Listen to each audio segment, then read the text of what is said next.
লেবারটা করব সেটা হচ্ছে থার্ড স্টেজ লেবার ম্যানেজমেন্ট। তো থার্ড স্টেজ লেবার ম্যানেজমেন্ট করার আগে আমাদের জানতে হবে থার্ড স্টেজ লেবারটা কি। থার্ড স্টেজ লেবার হচ্ছে বেবি ডেলিভারি হওয়ার পর প্লাসেন্টাটা আউট করা, সেটাই হচ্ছে 15 থেকে 30 মিনিটের মধ্যে প্লাসেন্টা আউট করাটাই হচ্ছে থার্ড স্টেজ লেবার ম্যানেজমেন্ট। কারণ থার্ড স্টেজ লেবার ম্যানেজমেন্ট করতে আমাদের তিনটা জিনিস বেশি প্রয়োজন। সেটা হচ্ছে আমাদের প্রথমে চেক করে দেখতে হবে যে সেকেন্ড বেবি আসে কিনা। প্রথম ফার্স্ট বেবি ডেলিভারি হওয়ার পরে দেখবো যে সেকেন্ড বেবি আসে কিনা, অ্যাবডোমেন পালপেট করে দেখবো। যদি দেখি যে সেকেন্ড বেবি নেই, সেক্ষেত্রে আমাদের কি করব, তিনটা জিনিস মেনটেন করতে হবে। সেটা হচ্ছে ইমিডিয়েট অক্সিটোক্সিন দিব, কন্ট্রোল কন্ট্রাকশন দিব, আর রিফ্রাল মাসাজ দিব।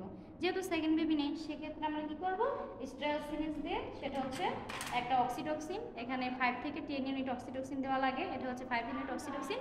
আমি এই অক্সিটোক্সিন সিরিঞ্জে নিয়ে আমি মার লেফট অথবা রাইট থেকে কী করবো, 90 ডিগ্রি অ্যাঙ্গেলে অক্সিটোক্সিনটা দিয়ে দিব। অক্সিটোক্সিন দেওয়ার পরে আমি যে স্পঞ্জ কোল্ডিং ফরসেপ, এটা হচ্ছে আমব্লিক্যাল কর্ডটা, যে মার বাচ্চা যে আমব্লিক্যাল কর্ড আছে সেখানে আমি ক্লাম্প করব। বেবি ডেলিভারি হওয়ার পরে দুই দিকে ক্লাম্প করতে হয়, একটা হচ্ছে মার সাইডে থাকে ক্লাম্প, আর একটা হচ্ছে বেবির সাইডে থাকে ক্লাম্প। এখন যে ক্লাম্পটা থাকবে সেটা হচ্ছে মার দিকে, এই আমব্লিক্যাল কর্ডটা আমি ক্লাম্প করলাম।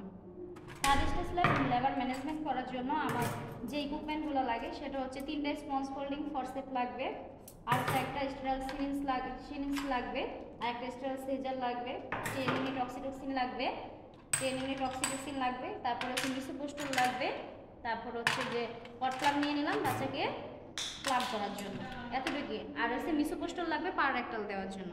এখন আমি কি করব, জাম্পিংয়ের কটটা ক্লাম্প করলাম। সেক্ষেত্রে আমি জাম্পিংয়ের কটটাকে আস্তে আস্তে করে রুলিং করবো এভাবে।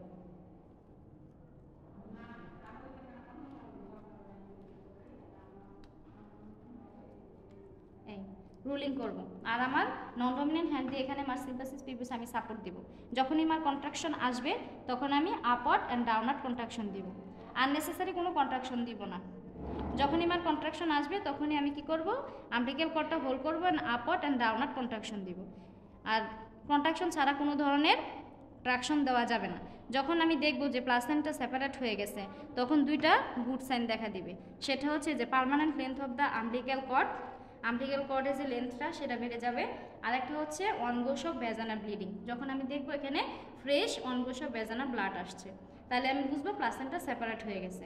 সেক্ষেত্রে আমি কি করব, প্লাসেন্টা যখন সেপারেশন হয়ে যাবে তখন ভ্যাজানালা ওপেনিং হয়ে যাবে, প্লাসেন্টা সামনের দিকে চলে আসবে। তখন আমি 2 হ্যান্ডটাকে মোনাজাত শেপে ধরে ভ্যাজানার ভিতরে দিয়ে কোপ করে নিয়ে আসবো। এই যে দিলাম, দেওয়ার পরে এই যে স্টার্ট করলাম।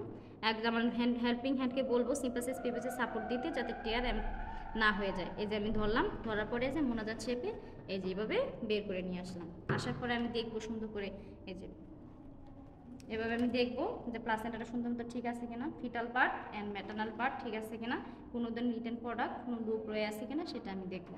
প্লাসেন্টা এক্সামিনেশনের পর আমি এটাকে কিডনিতে রেখে দেবো।